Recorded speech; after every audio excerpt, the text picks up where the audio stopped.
Good morning.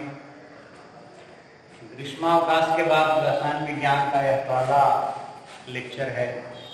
कुल मिलाकर के 11वां लेक्चर है।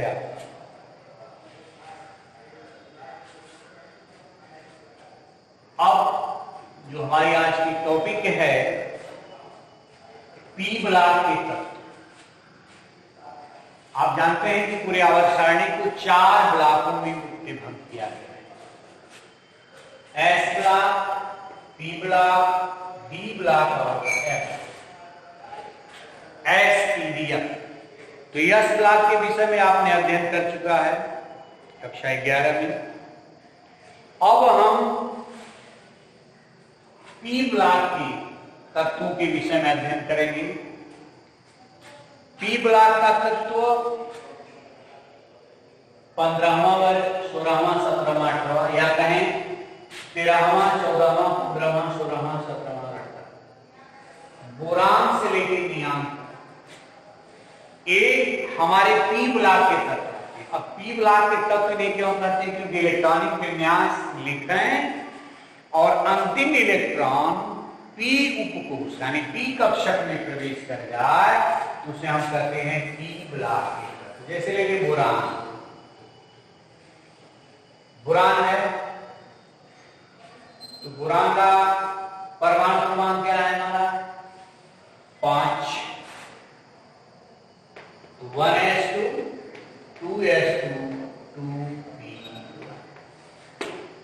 तो यह हमारा जो पी ब्लॉक का तत्व जो है बोरान से यानी थर्ड ए से, जो थर्ड है उसको हम नई आईपीएससी पद्धति में आवर्त सारणी में 13वां वर्ग मानते हैं, फोर्थ आएगा तो 14वां, 15वां, इस तरह से वर्ग में रखते हैं।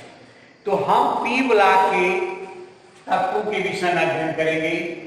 पी ब्लॉक के तत्व वे हैं जिनका इलेक्ट्रॉनिक विन्यास लिखते समय अंतिम इलेक्ट्रॉन पी कक्षक में प्रवेश करे उसे पी ब्लॉक का तत्व कहते हैं। इनका समान इलेक्ट्रॉनिक विन्यास होता है NH2 NP 1 से लेकर के 6। बोरान में बाहरी कक्षा में 1 इलेक्ट्रॉन। अब नियान 10 का लिखेंगे तो 1s2 2s2 2p6। अब देखें NH2 S2 हो गया हमारा और NP 1 से लेकर के 6। यह 1 है और ये क्या हमारा 6, तो 1 से 6। यह इसका पी ब्लॉक के तत्वों का एक समान इलेक्ट्रॉनिक विन्यास है। इसी द्वारा हम ज्ञान कर सकते हैं उनके इलेक्ट्रॉनिक कॉन्फ़िगरेशन। तो पी ब्लॉक के तत्व वे तत्व जिनका इलेक्ट्रॉनिक विन्यास लिखें और अंतिम इलेक्ट्रॉन पी उपकोष यानी पी कक्षक में प्रवेश करे उसे हम क्या कहते हैं? पी ब्लॉक के तत्व। सामान्यतः इन्हें हम प्रतिनिधि तत्व भी कहते हैं, रिप्रेजेंटेटिव एलिमेंट्स कहते हैं। अब हम समूह 15 के तत्वों का अध्ययन करेंगे जिसको हम कहते हैं नाइट्रोजन परिवार। समूह 15 के तत्वों का अध्ययन। समूह 15, समूह 15 के तत्वों का अध्ययन। समूह 15 क्यों? क्योंकि इलेक्ट्रॉनिक विन्यास लिखे हैं। समूह 15 के तत्व यानी नाइट्रोजन परिवार इलेक्ट्रॉनिक विन्यास लिखे हैं और उसमें 1s2 2s2 2p3। तो कितना हो गया ये? 2p3 हो गया। 5वां हो गया। फिफ्थ ये है ये, तो फिफ्थ ये है तो इसको क्या कहेंगे? अब नाइट्रोजन परिवार इसको क्यों कहते हैं? आप जानते हैं परिवार की परिभाषा होती है जिसमें सबसे वरिष्ठ व्यक्ति, जो सबसे उम्रदराज व्यक्ति जो उस परिवार का प्रतिनिधि करता है। जैसे आप सामान्य भाषा में हम हिंदू धर्म की बात करें तो हम अपने बाबा को परिवार मान लेते हैं, जैसे फलाने सिंह का परिवार, फलाने पांडे का परिवार। इसमें नाइट्रोजन सबसे ऊपर है क्योंकि यह इस पूरे वर्ग का प्रतिनिधित्व कर रहा है, नेतृत्व कर रहा है, इसलिए इसको नाइट्रोजन परिवार कहते हैं। पता है प्रश्न इसको नाइट्रोजन परिवार कहते हैं। अब नाइट्रोजन परिवार के अंतर्गत 5 नाइट्रोजन, फास्फोरस, आर्सेनिक, एंटीमनी, विस्मय। अब इसमें जो नाइट्रोजन है, आप जानते हैं नाइट्रोजन गैस है, और आर्सेनिक तथा एंटीमनी हमारी जो है अर्धधातु है, सेमीकंडक्टर, और फास्फोरस जो है अधातु है। इसमें धातु, अधातु, अर्धधातु तीनों ही सम्मिलित है। तो हमें कहा नाइट्रोजन परिवार का जो पहला विशेषता है वह हमारा है इलेक्ट्रॉनिक विन्यास। इलेक्ट्रॉनिक विन्यास नाइट्रोजन परिवार क्यों इसको कहते हैं? क्योंकि इसका प्रतिनिधित्व कौन कर रहा है? नाइट्रोजन। नाइट्रोजन तथा फास्फोरस क्या है? अधातु। आर्सेनिक, एंटीमनी, बिस्मथ क्या है? उपधातु, अर्धधातु।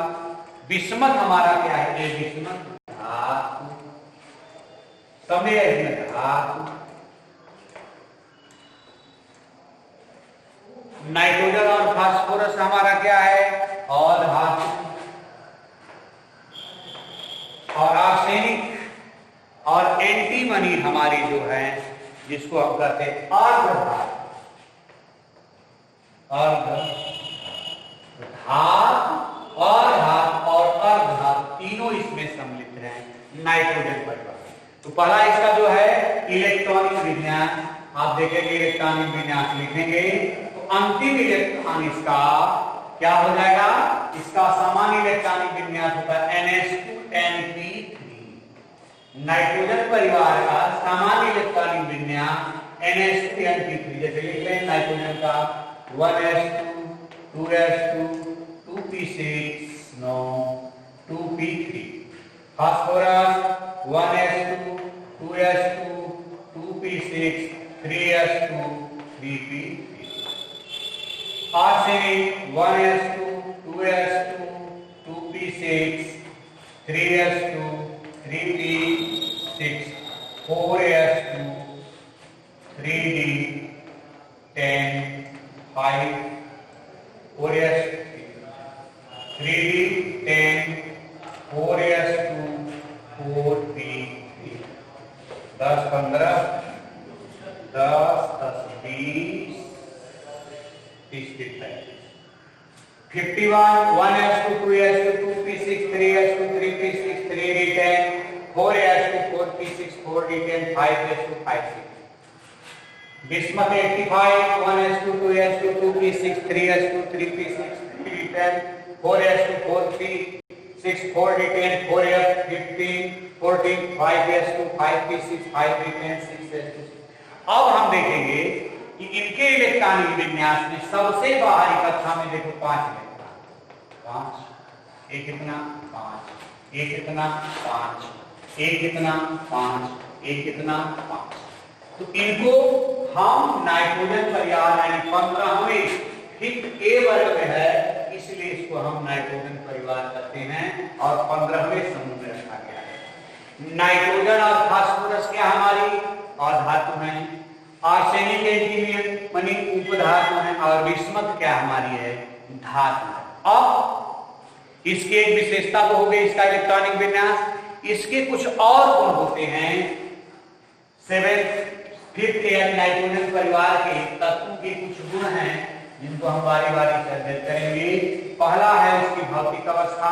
भौतिक अवस्था में देख रहे हैं कि नाइट्रोजन गैस है, जबकि फास्फोरस वाष्प से ठोस है और सभी शेष तत्व ठोस है। परमाणु त्रिज्या क्या होती है? नाभिक से बाहरी कक्षा में उपस्थित जितने भी इलेक्ट्रॉन होती है परमाणु त्रिज्या। घनत्व इनका अधिक होता है, ऊर्जा अधिक होती है। विद्युत ऋणात्मकता भी इसकी अधिक होती है। विद्युत ऋणात्मकता इलेक्ट्रॉन ग्रहण करने की क्षमता। इनका ऑक्सीकरण अवस्था, इनकी ऑक्सीकरण अवस्था हम प्रायः देखते हैं तो ऑक्सीकरण अवस्था इसकी आती है, हर एक तत्वों की अलग अलग आती है। तो ऑक्सीकरण अवस्था इनकी -3 -2 -1 तक भी होती है।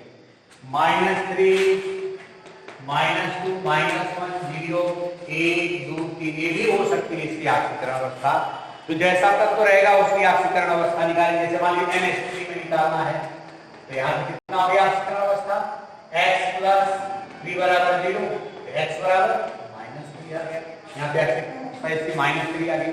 अगर ऑक्सीकरण अवस्था इसको HNO2 का निकालना है, HNO2 में तो 1 + x -4 बराबर 0, x - 3 बराबर 0, तो x बराबर, यानी इसकी ऑक्सीकरण अवस्था माइनस से लेकर तक 0 भी हो सकती है।